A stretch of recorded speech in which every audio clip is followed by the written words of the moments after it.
A lot is going on in the world today, and we'll be talking about that here on the World Edition. Bill Clinton is to testify before the House committee investigating the Epstein links, and Hillary Clinton already has had her testimony, and all along those lines. And I know that Rick Rosner talked about that on yesterday's World of Politics, and we'll see what other folks have to say as well. Pentagon is moving to build AI tools for China cyber operations. So that is something that is in the news as well. So incoherent, Hetch's Anthropic ultimatum confounds AI policymakers is a story that is out there as well. And we'll see what folks have to say about that. And the world is reacting to eruption of fighting between Pakistan and Afghanistan. So it looks like there's another hotspot in terms of wars. And with a possible Iran strike looming, U.S. says staff can leave Israel and urges speed in doing that. So that's definitely something that folks are talking about on the world stage as well. So a lot of things are taking place. I'm sure I'll be bringing in Rick Rosner in a little bit, and we'll see what other folks have to say about a number of these stories. Green Party defeats Labour in UK special elections, and that is seen as a blow to Keir Starmer. So, as far as the UK Green Party is concerned, they're saying how a working class plumber threw a wrench in Starmer's election plans. And what does the Green victory in Gordon and Denton mean for the future of British politics is what the Guardian is asking, and all along those lines. And Sweden intercepts a suspected Russian drone during a visit by a French aircraft carrier. So, drone jammed near a French aircraft carrier was probably Russian, says Sweden. And Sweden jammed suspected Russian drone near the French carrier as the NATO war fears arise. So, there's some concern about that as well. And with only 3 women left, an Amazon tribe has faced an extension and unexpected birth that now brings hope. So it looks like there may be some hope that this Amazon tribe can make it a little bit further and all along those lines. And how a call from Trump ignited a bitter feud between 2 U.S. allies and everything like that. So definitely that's something that the New York Times is talking about. And Ecuador hikes tariffs on Colombian imports to 50% starting March 1st. So that'll be starting this weekend.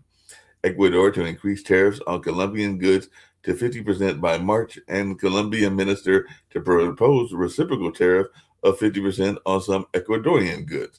So it looks like this whole tariff war thing is impacting other countries as well. And Canada's Prime Minister Mark Carney is heading to or has been in India to deepen the commercial ties with the Indo-Pacific region and all along those lines. So he's visiting India to boost trade and mend ties on the latest Middle Powers trip. So Carney's big trip and goals type ship. No longer a threat. How the Canada U-turned on India ahead of that Carney visit and everything like that. So definitely we'll see how Canada does in terms of its relationship with India. And mud volcano erupts near homes in Colombia. Evacuation underway. So a terrifying and explosive mud volcano erupted. So that's definitely happening in that Latin American country. And they're saying a mud volcano recently erupted in San Juan de Europa, Colombia, and that was launching fire and geological sludge into the air. The community is on high alert. So far, there are no injuries, and that is good news in that sense, and all along those lines. And an Israeli fire kills 8 people in Gaza as truce deal staggers. So Israeli attacks on police sites kill 6 in southern central Gaza. So definitely there's something that still we have conflict in the Middle East and conflict throughout the world. Andrew Mountbatten Windsor could leave UK for a surprising country after his downfall. So possible next step after the arrest of former Prince Andrews is they're trying to figure out what his next steps will be in terms of his life now that he was caught up in the Epstein situation and all along those lines. And Russia's offensive campaign continues, and they're now going ready to go into the start of what could be year 5 and everything like that. So Russia launches a big strike before the U.S.-Ukraine talks in Geneva. So definitely it looks like Russia has been pounding Ukraine with missiles and drones, injuring at least 26. So definitely a lot's going on in that space. And EU says social funds can be used for cross-border abortion access. So EU states told to use existing funds for safe abortion after citizens petition. So EU opens up funding to guarantee abortion rights across the bloc. So that's definitely something that people are looking into as well. And China removes 9 military officials ahead of Beijing's 2 sessions. So China removes 9 military officials ahead of a key political meeting. So that's going on there in Asia. And Prime Minister Narendra Modi visits Israel and signs a cooperation agreement. So that's recently something going on as well. By fact, X.com reported, "Thank you, Israel, for the warmth and affection. Deeply touched that Prime Minister Netanyahu and Miss Netanyahu personally came to the airport to see me off." So that was from Modi's ex um, account, and he said, "Confident that the India-Israel partnership will continue to reach new heights." So that's just something that was there from his personal account, and all along those lines. Investigate oil pipeline damage to unblock Ukraine funds, Orban tells the EU. So Hungary accuses Ukraine of oil blockade and deploys soldiers to key energy facilities. So Hungary's Orban orders extra security and alleges Ukraine attack plot and everything in that space. And the Danish Prime Minister Mette Frederiksen calls snap election for March 24th. So after tense U.S. Greenland standoff, Denmark calls an early election. So we'll see how this plays out, as definitely this is something going on. Is there's a snap election with Greenland issue center stage. And what North Korea's mysterious party Congress reveals, Kim Jong-un vows to strengthen nuclear program and watches military parade with his daughter. So Kim Jong-un reappointed as General Secretary at Party Congress, and it looks like North Korea has promoted Kim Jong-un's sister as he vows to boost the economy. And a Hong Kong court quashes fraud conviction of ex-media mogul Jimmy Lai. So Hong Kong appeals court overturns the Jimmy Lai's fraud conviction. So we'll see how this plays out and whether this means that he'll be a more free person and all in that space. But Italy calls for suspension of carbon price in major attack on EU climate policy. So definitely that's something that's going on as Spain defends EU's flagship climate law against attack from other capitals. And Italy calls for suspension of EU carbon market. So like I said, a lot's going on in the world, conflicts and a number of other things. Huge line is waiting to see a beloved monkey punch at the Japanese zoo. So that's a lighthearted story, but meet Punch, the baby monkey that went viral. So Punch, the internet's favorite lonely monkey, has made friends, according to what the zoo is saying over there in Japan. And Kenyan police have arrested a man accused of recruiting fighters for Russia's war in Ukraine. So Kenyan charged with luring young men to fight for Russia in Ukraine. And definitely there's even a story that says Russia's troop conscription deceit shows it is a friend enemy of Africa. So definitely we'll see how this all plays out as well. And for Iran's regime, better to take a beating than capitulate. So war with Iran would be illegal and stupid. Democrats should care, is what the magazine Foreign Policy is saying. So we'll hear whether folks think that is the case or not. So right now we're getting ready to bring in Rick Rosner, see what he's got going on in his world and in his life and everything like that. And there's other stories that are out there as well. China is piling pressure on Japan after meetings Senate Trump's triumphs and everything like that. So looks like there's all kinds of battles, whether it's with China and Japan, Afghanistan and Pakistan, and a number of other conflicts around. I have three things. People are pissed over, I don't know if you mentioned it, the refugee picked up by Border Patrol in Buffalo, New York, right? All right. So we know that it's February. Right. And we know that Buffalo has some of the worst winters in America. Yep. So Border Patrol picks up this blind guy, nearly blind. One eye doesn't work at all. His other eye works a very little bit. And they drive him around and they figure out that they didn't have a right to pick him up. So instead of driving him back home, they said, oh, this guy was found dead 5 days after they picked him up. The Border Patrol said, well, we picked him up, but then we determined we didn't have a right to hold him. So we dropped him off at a coffee shop where he would be warm and safe, which seems, not great. Why didn't they just drive him home? The coffee shop was 5 miles from where he lived. Oh, wow. But now footage has been uncovered showing that when they dropped him off, the coffee shop was closed. They dropped him off in the cold, a guy who can't see where the hell he is. The coffee shop closes every night at 7 p.m. They dropped him off at 8:19. And then he wandered for days and days until he died.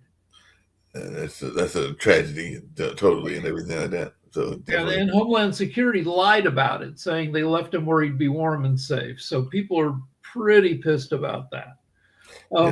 Then we should probably talk about Anthropic, which is the AI company that brings us Claude. I've used Claude some. I should probably say, and Claude, anyway. Anthropic has security concerns, and they are fighting with the Department of War, with Pete Hegseth, the Secretary of War. The Department of War wants Anthropic to let the department use their tech, but relax their safety features so they can surveil Americans, and so that the AI can be in charge of some weapon systems on its own. And Anthropic is saying, no, that's incredibly unsafe, and it's also, against our policy to use it to spy on Americans. Well, speaking of things against our policy, apparently the Pentagon fired another laser at a drone, so they shot down a U.S. Customs and Borders Protection drone with laser system, according to what lawmakers are saying. And of course, the Democrats are outraged at the U.S. military and downing of a CBP drone near Mexico border. So apparently this has prompted a new air closure and everything like that. Well, the first time they did it a couple of weeks ago, it prompted they closed down the airport for a day because they thought it was an enemy attack.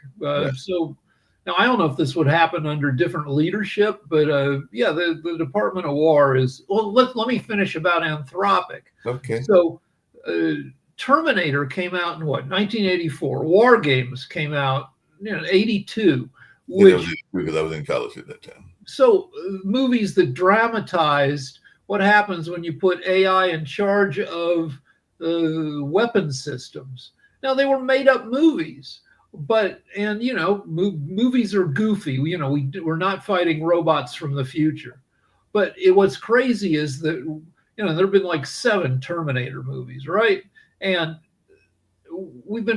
movies have been, and TV shows and books have been warning about this for 40 years, even longer.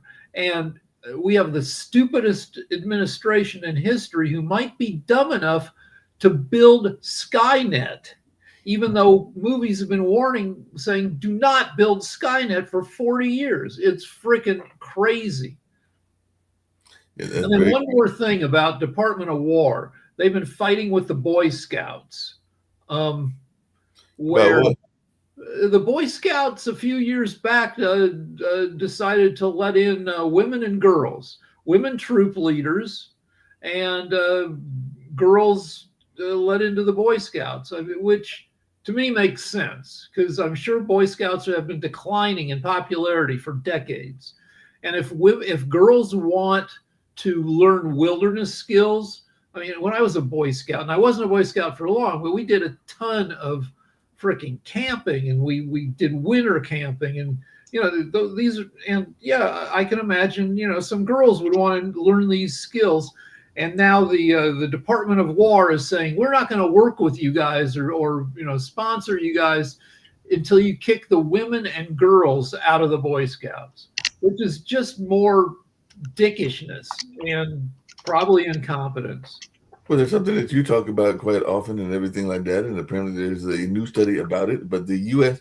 birth rate is declining, and apparently there's an article in, looks like it was the New York Times, explaining why this is going on, because they were talking about a young lady, Rose Pass, who was 22, grew up in Salt Lake City, the eldest of three children, born when her mother, an immigrant from Mexico, was 16, and her parents, a waitress and a cook, worked a lot, leaving her responsible for her younger siblings. She remembers skipping sleepovers and birthday parties to care for them, and now she's studying for a bachelor's degree in marketing. And this article says she has no serious boyfriend, but does not want to have children now either. So she says, I want to be financially stable and in a place I can call my own.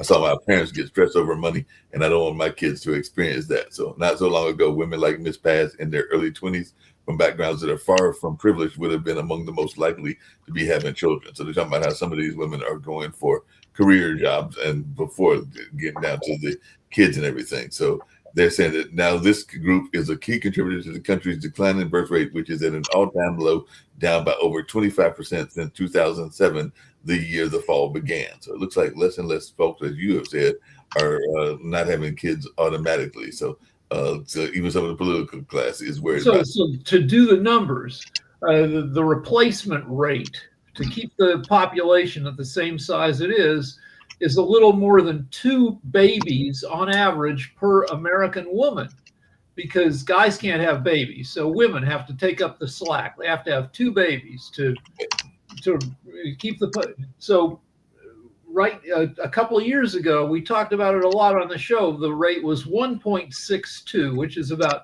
20% below replacement.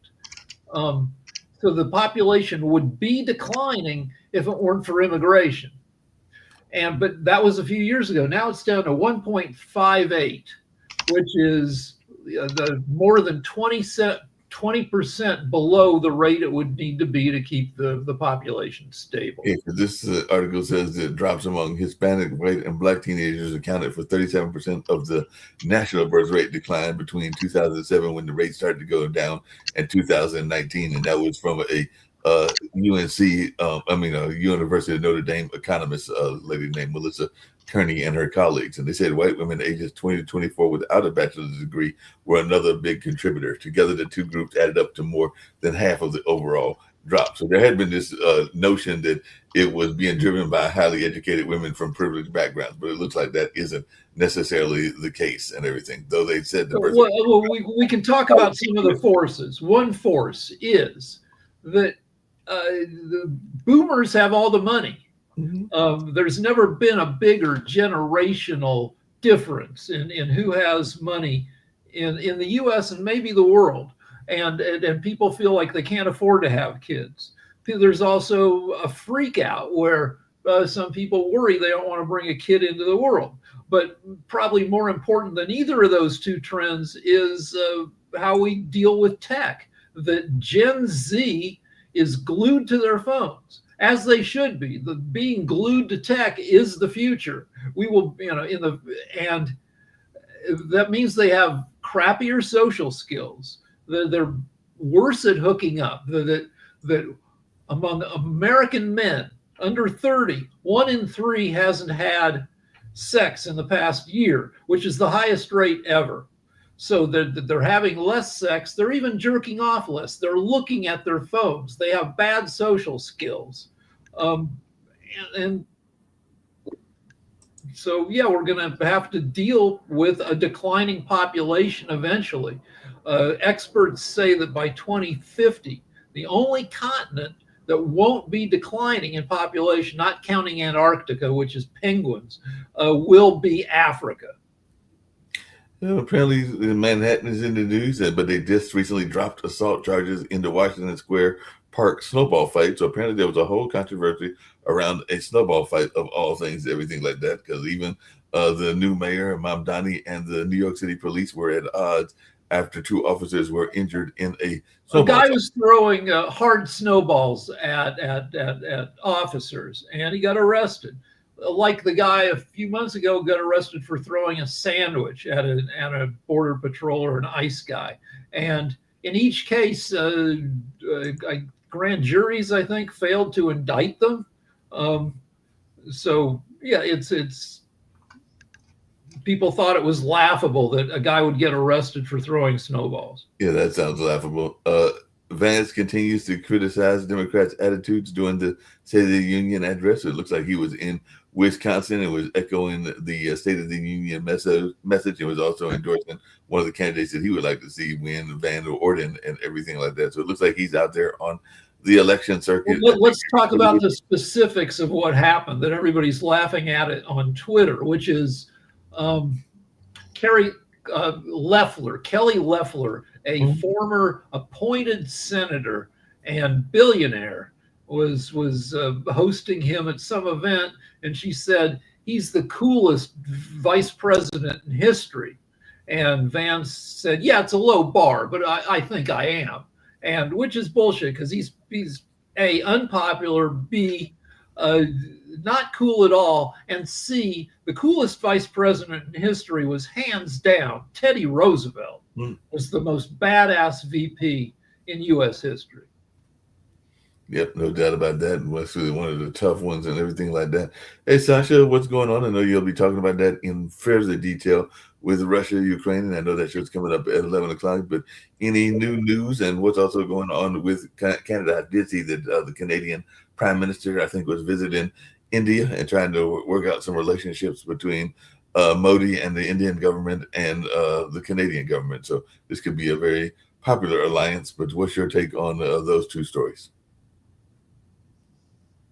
Well, the stories are the stories, and it's all unfolding, and it's not going away.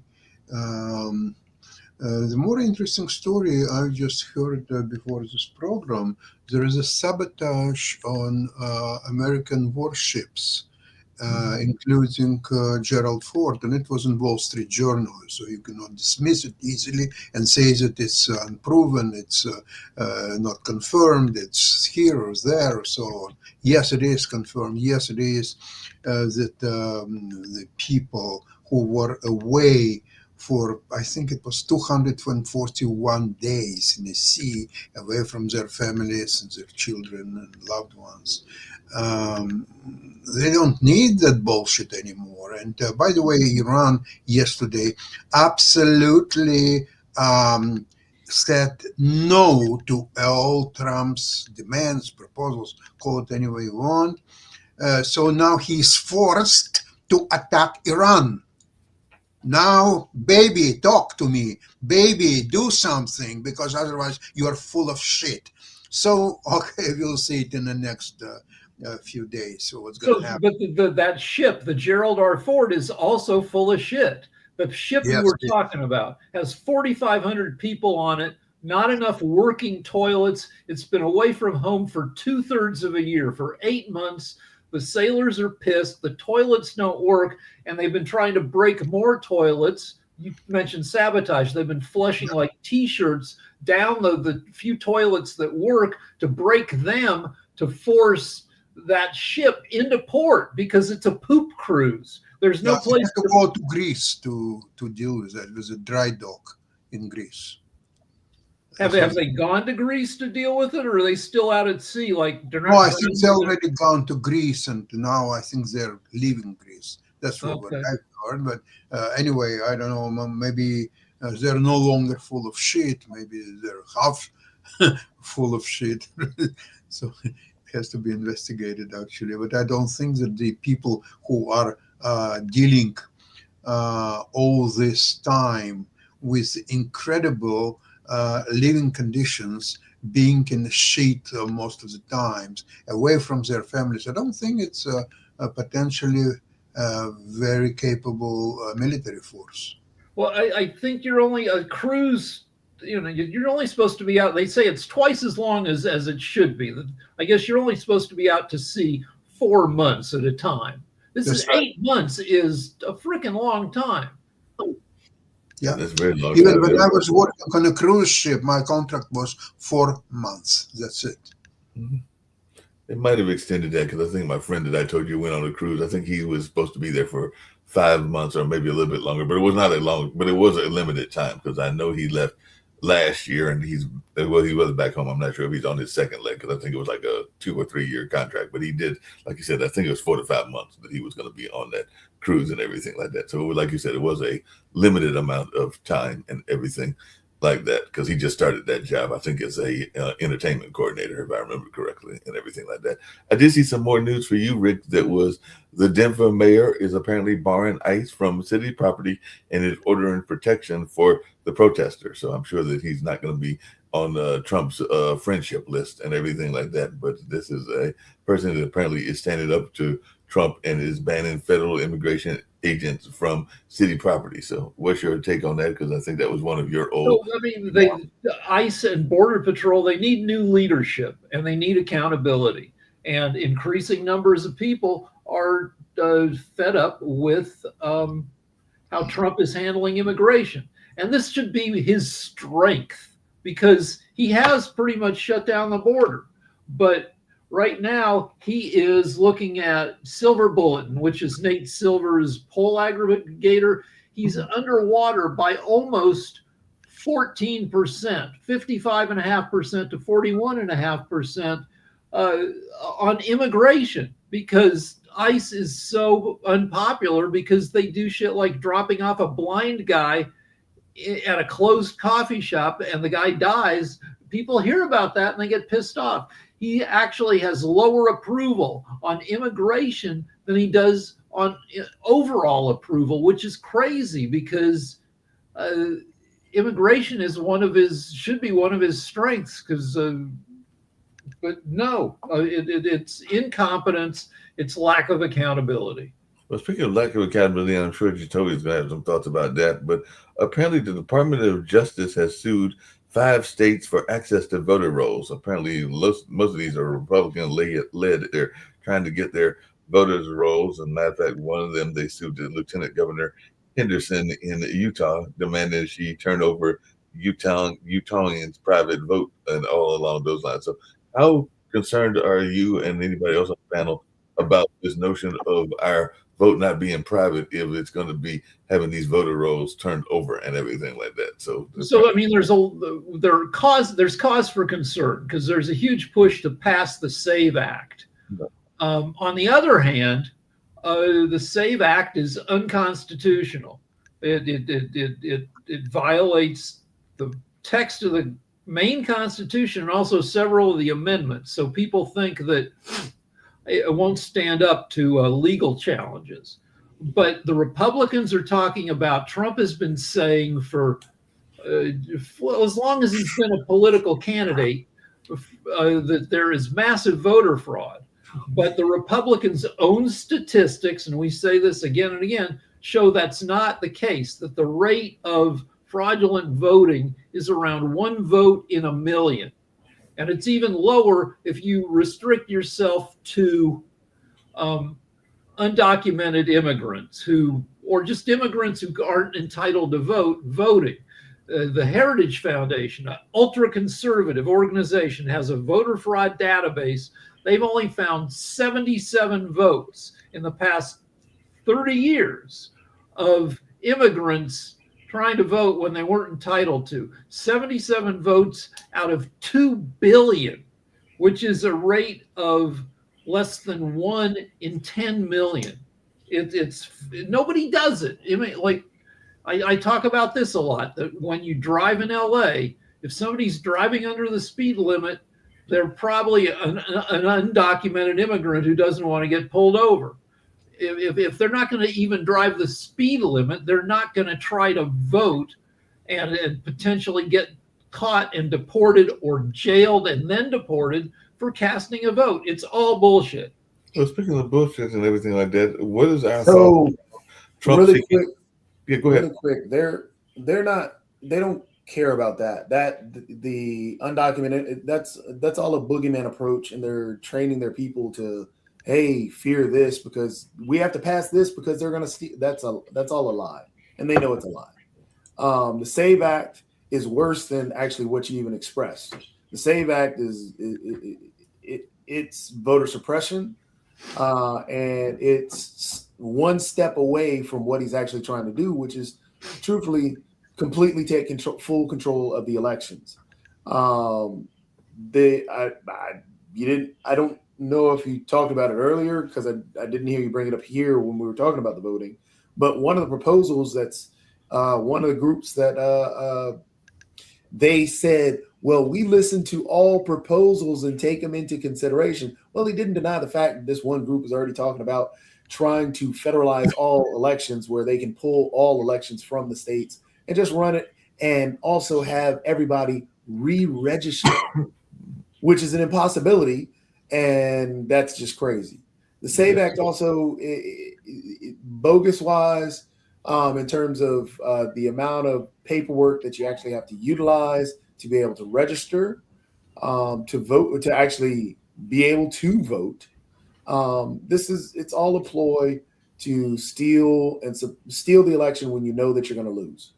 That's all it is. Yeah, because I was going to get to that, by the way, Jacoby, but yeah, they're saying that Trump is seeking executive power over the elections and is urged to declare an emergency situation, so a national voting emergency and everything like that. And knowing Trump, he might actually try to do that and everything like that. So I would not be surprised if he doesn't attempt to do something along those lines, which would be, like you said, very illegal and all along those lines, and almost impossible to carry out with the amount of people that we have in the U.S. that would have to re-register and everything like that. So this is definitely something that could be a catastrophe, to say the least, and everything like that.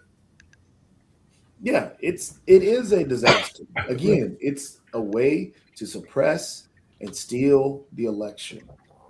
This is what he's pushed for because he knows that he's underwater and everything. His groups have sold him on this. He's been trying to. When he said in numerous times, actually, in his campaign speeches, that if you vote for me, you won't have to vote again. You won't have to worry about voting ever again.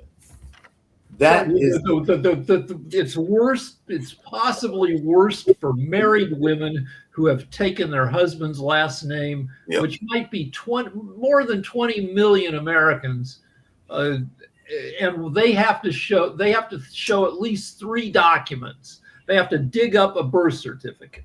Right. They have to dig up a marriage certificate, or if you don't have one, if you can't find it, and if you've been married for 25 years, good luck finding either of those documents. And then they have to bring their ID. So you have to write to the state registrar and that whole thing. And then you have to pay probably $15-20 for each document. No, it's $60.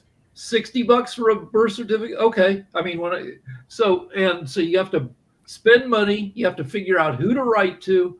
You have to wait to receive your doc, and you have to take them plus your driver's license down to your polling place, I guess. And they're just throwing. It's like when there's a chase through traffic and like the person's pulling down like shelves and behind them to try to trip up the people who are running after. It's just throwing obstacles in people's way.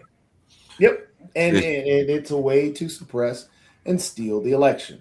That's because they think because women by about 5%, women are 5% more likely to vote Democratic than men. So they're trying to F up the women. They're also trying to do minorities, because if you look at what minorities have to go through in terms of just getting their birth certificate as well.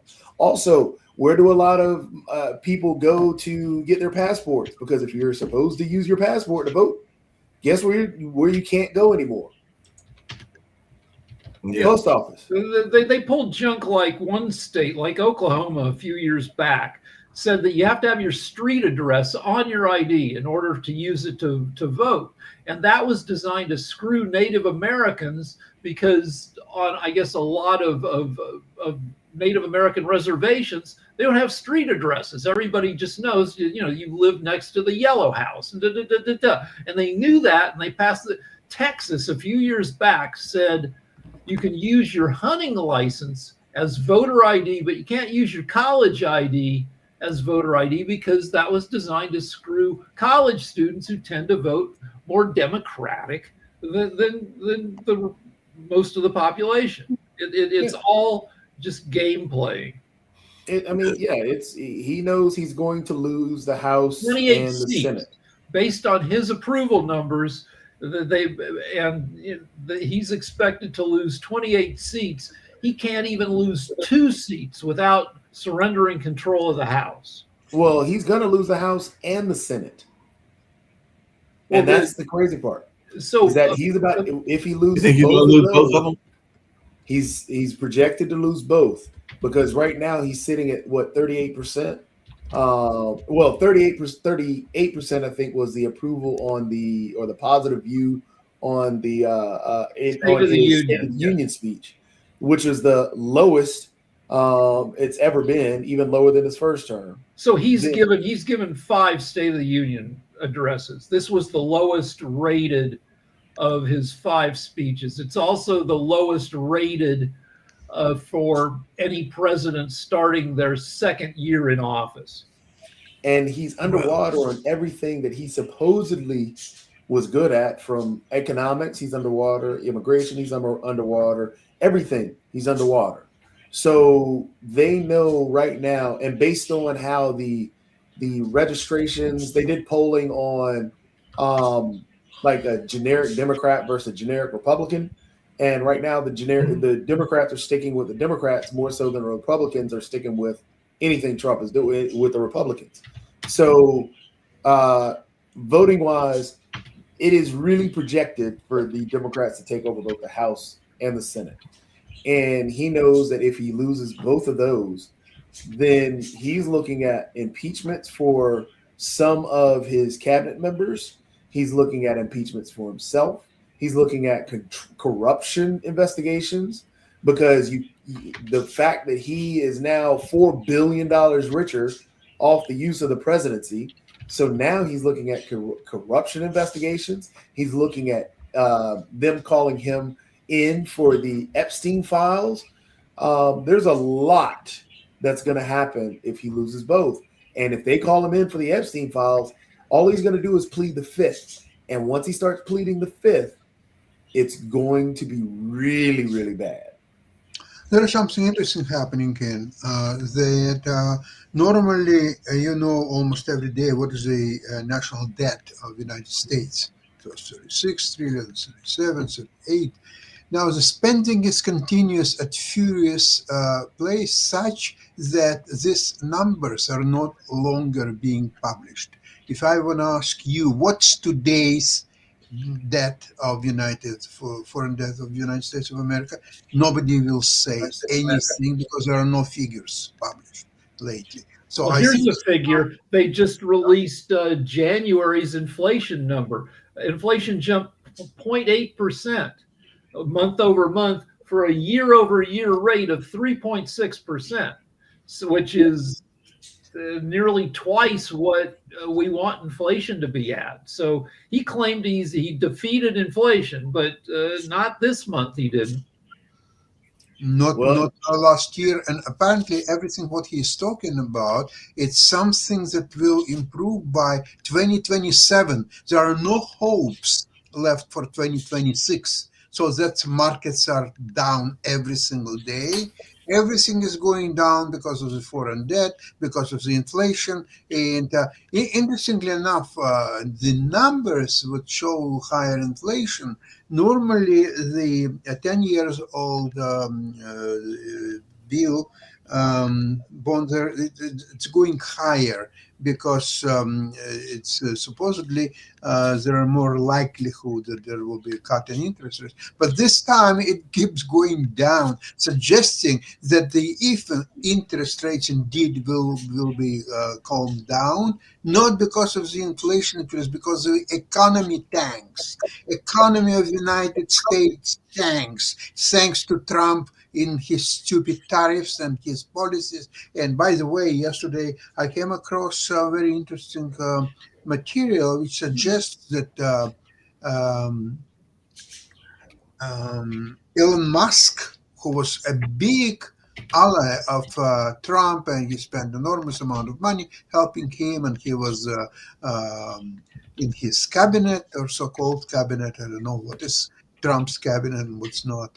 Anyway, he was closely allied with Trump. And as soon as Trump announced his first tariffs against Canada, he was furious, and he put on his Twitter that he completely disagrees with this because this is counterproductive and it hits United States just enormously, because all the economies of both countries are interwoven, and when car is being produced, sometimes parts of these cars are crossing the border 6, 7 times. So if every time there will be duties or tariffs or anything like this is why Trump himself renegotiated in 2020 the free trade deal between Canada, US, and Mexico, and he himself negotiated it. He himself signed it, and this moron 4 years later completely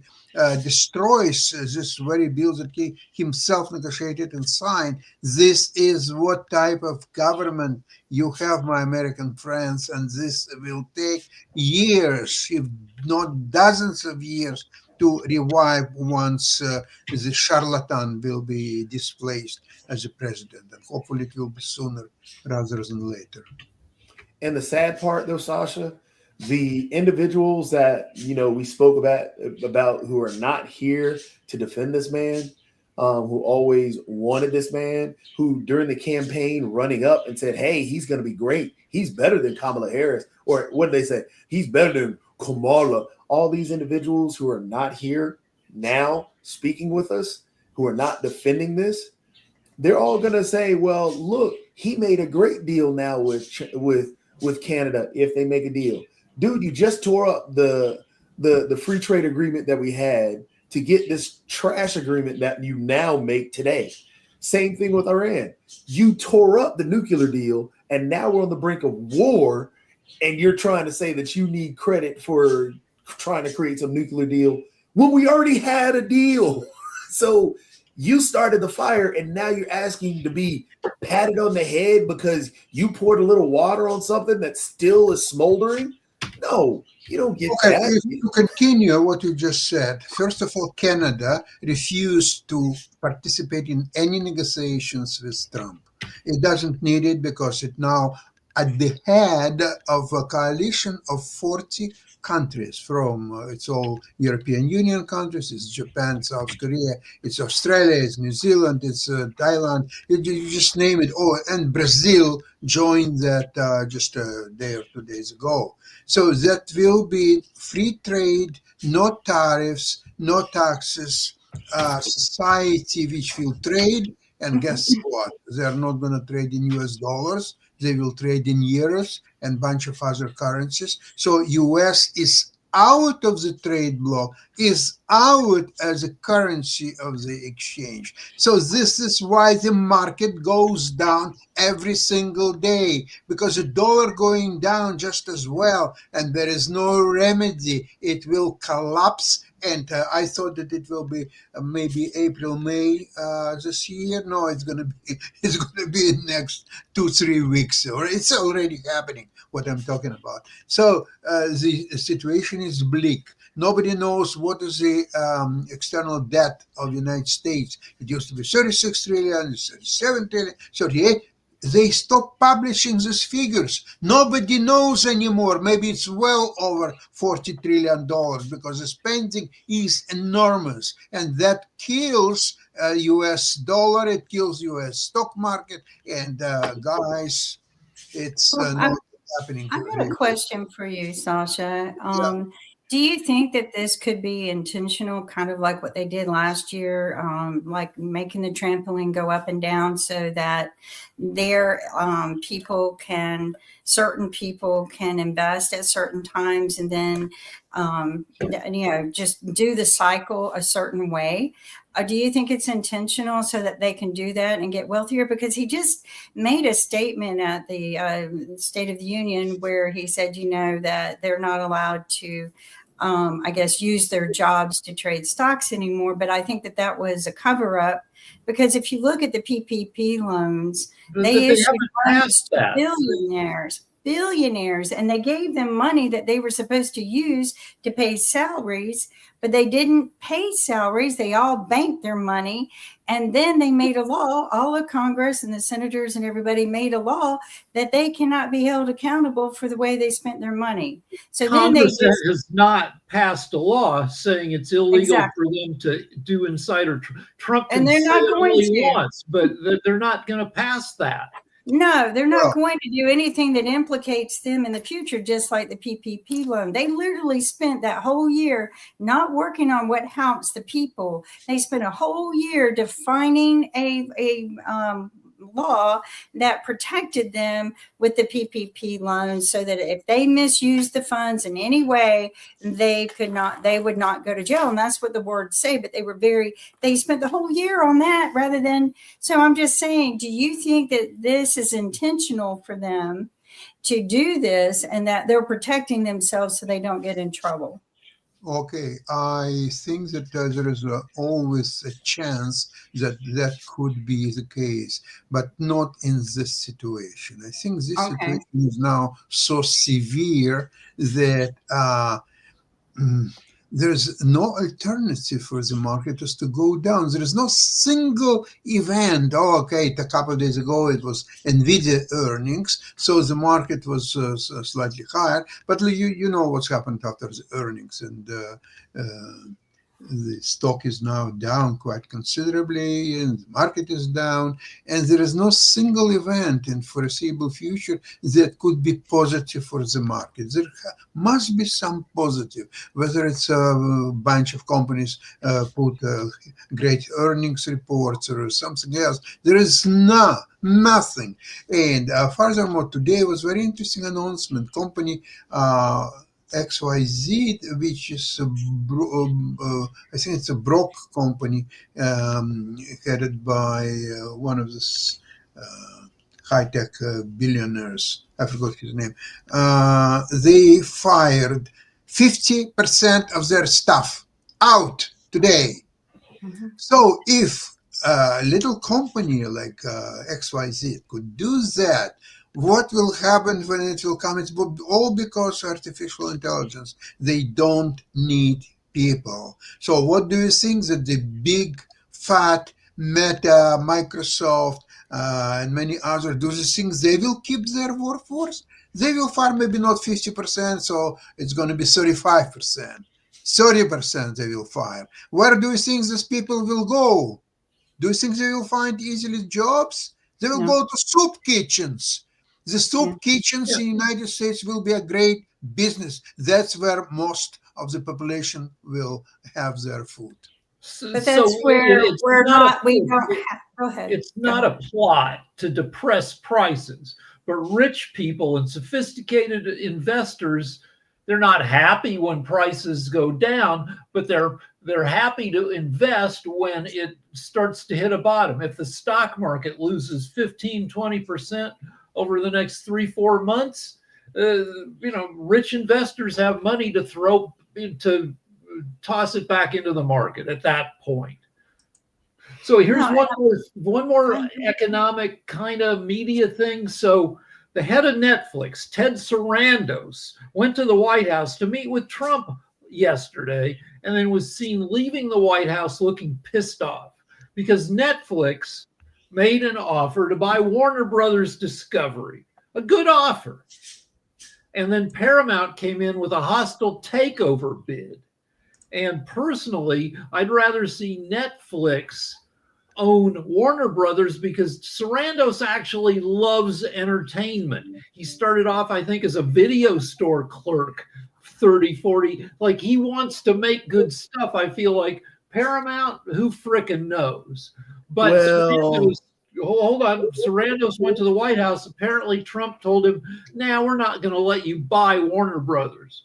And so now Paramount's hostile takeover bid will be the bid that succeeds. And then Toby, so you're leaving out a lot of context there, though. Okay. A lot of context. So yes, the Netflix deal was pretty much done. It was already, because that was CNN that they were taking over. That was HBO that was taking over the WB, all that stuff. The deal was pretty much done. Netflix had that taken over. But then guess who decided that because they hate CNN, and guess what? Again, this is all part of the authoritarian, the same playbook that Putin did. Who decided, hey, I don't like these people. I want to basically run Freaking those people. Trump, yeah. Because put his who tried to thumb take in over yeah. other organizations? Who's taking over CBS? It's the same playbook. Dave and Larry Ellison owned Paramount. Who were Trump's biggest buddies? Dave and Larry Ellison. They owned Paramount.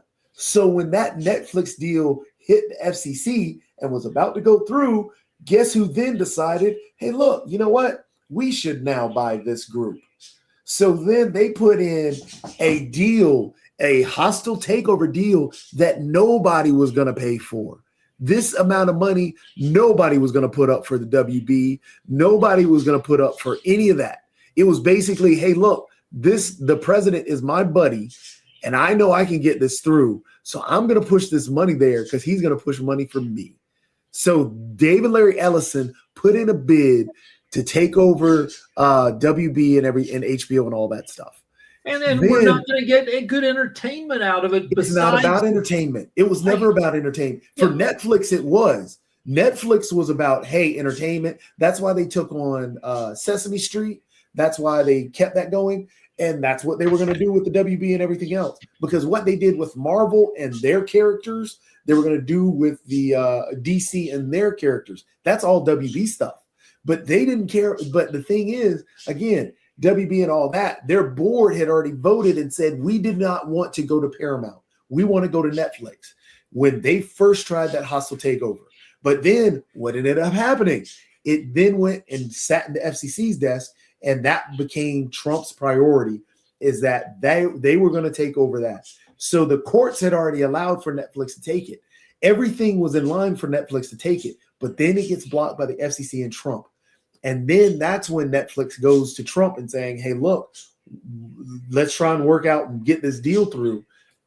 That's when, Dave and Larry Ellison now are going to own. This is a father-son team. Larry is the dad. So Larry is, I just looked him up. He's maybe not a nice guy. He's 81 years old. He's worth $192 billion.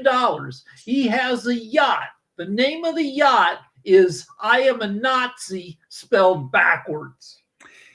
Again, this is one of Trump's friends. This is a Trump backer, a big backer. So they go way back and have deep ties. I mean, think about it. Trump is friends with Nazis, friends with pedophiles. Who would have thunk it?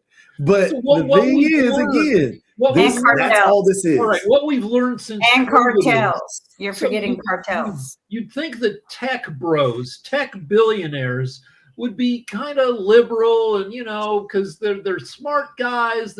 So what we found out in the past 6 years under COVID and beyond is that the tech bros, maybe more lucky than smart, certainly not nice guys, will cozy up to Trump.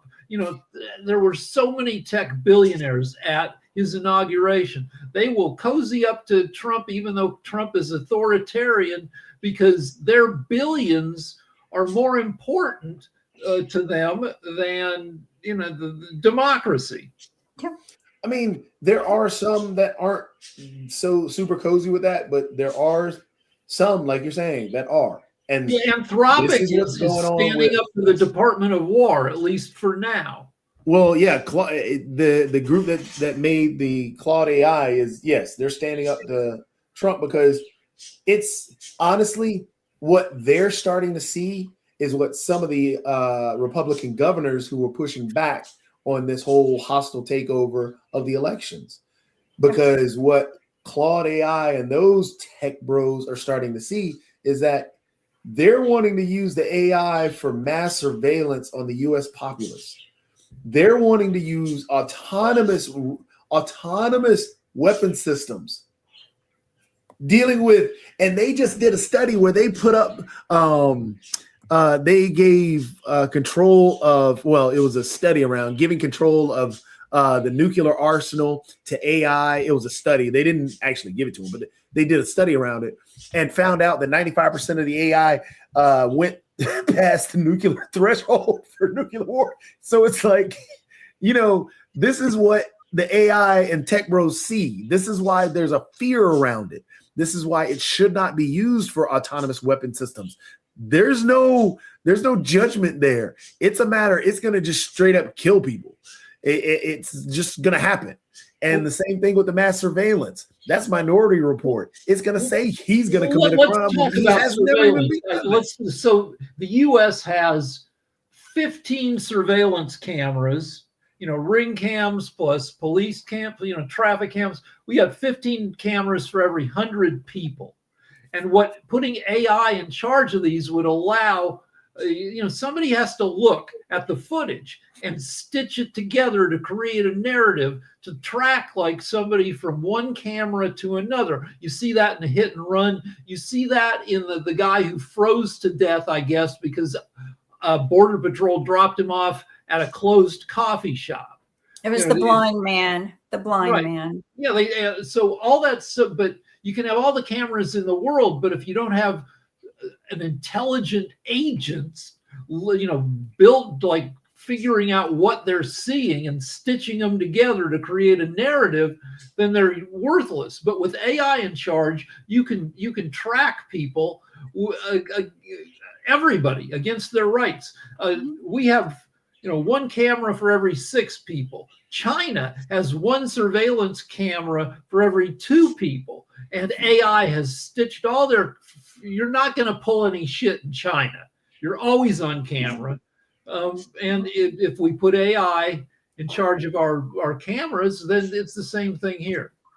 Well, access to the affordable technology exists in China. It does not here. So, and we've kind of nixed that with all the tariffs. But the Chinese government is using AI to spy on its citizens.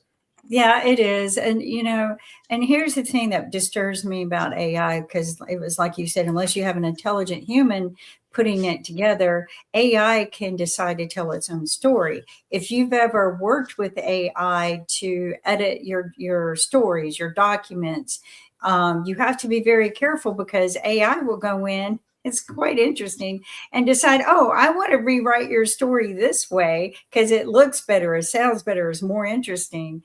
And that's not the truth way. Like if you're doing a white paper or a document on evidence or something, the rewrite of Copilot might make it more entertaining, but then again, I've noticed that things like Copilot will actually go out into the internet with your document if it understands what your document is, and find more stuff that you may have overlooked. So, but AI is not, this is what I tell people, it's only as smart as the people who built it, and only as smart and truthful as the data entered into it.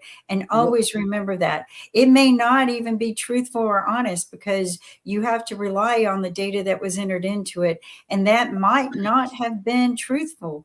Transparency is very important, but truth and transparency is more important.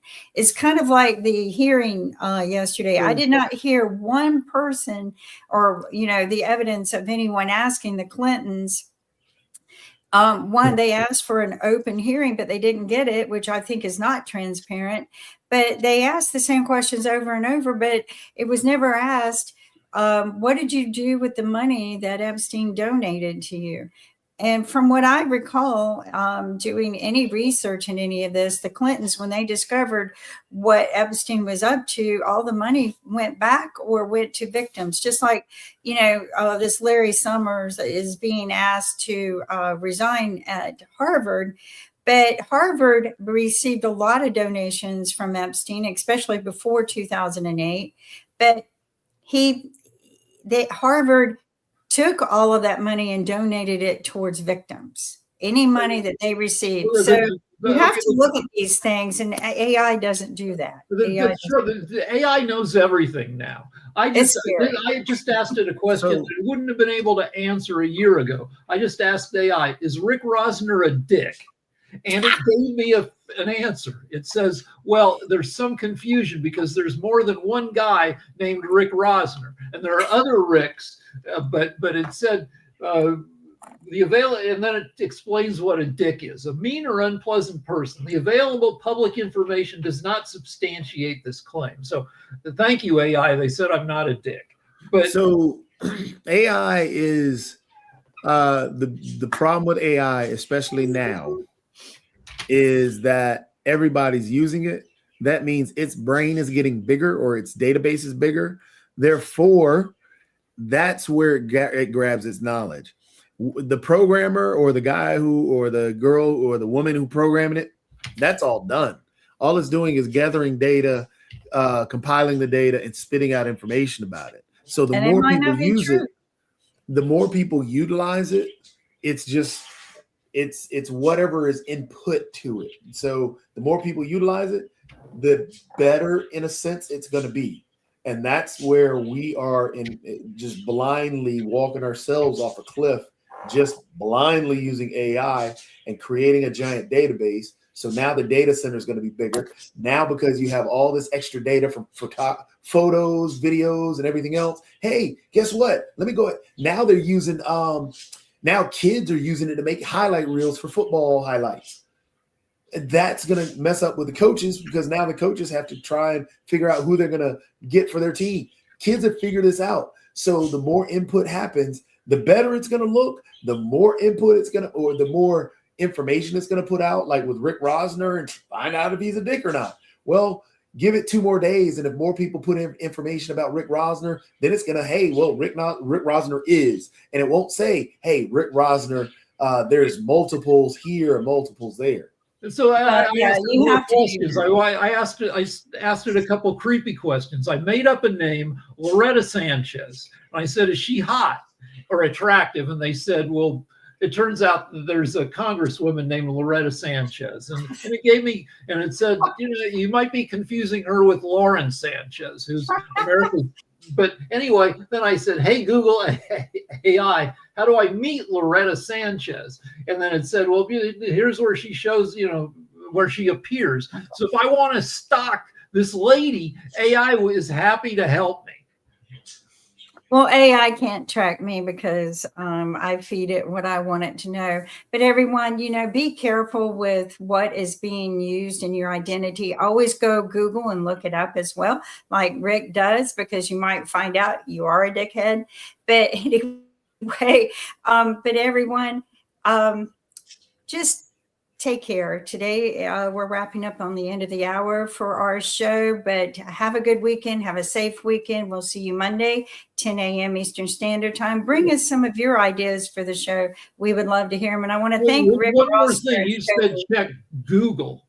Lance, my paranoid buddy, doesn't even trust Google.